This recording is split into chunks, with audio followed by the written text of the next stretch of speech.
ஓம் சரவண ஜோதியே நமோ நம. முருகப்பெருமான் துணை.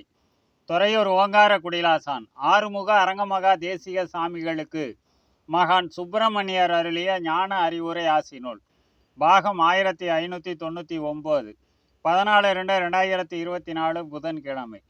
ஞான வேலி கொண்ட அரங்கனே, ஞானிகள் பலம் கொண்ட தேசிகனே, தான தர்மத்தின் வடிவாகவே வந்த தனி பெரும் கருணை மிகு குருராஜனே, அரசனே அரங்கனே, உந்தனுக்கு அருளுவேன் சுப்பிரமணியர் யானும் ஞான அறிவுரை ஆசி.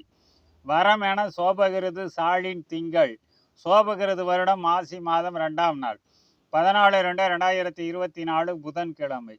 வழங்குவேன் அரங்கனுக்கு சக்தி இன்னும் பெருக பெருகவே, அரங்கனோடு ஆறுமுகன் யான் பிரணவ சக்தியாக அருளி வர அரங்கன் குடில் நோக்கி அகிலத்தார் தீட்சை ஏற்று வந்தாள்.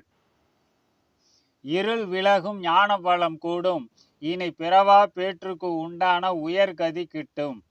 ஞான பலம் தந்து ஞானிகளை படைப்பேன் என ஞானமதில் மா தவத்தை இந்த கலியுகத்தில் ஞான சக்தியாக அவதார நோக்கத்தின் வடிவாக ஞான பண்டிதன் என் சூட்சமமாக வந்த ஞானி அரங்கனை தொழுதிட, அரங்கன் தருமத்தை வளர்த்திட, வரங்களாக வரும் மக்களுக்கு எல்லா சித்திகளும் கிட்டி வையகத்தில் ஞானிகளாகும் வாய்ப்பும் உறுதியாகும்.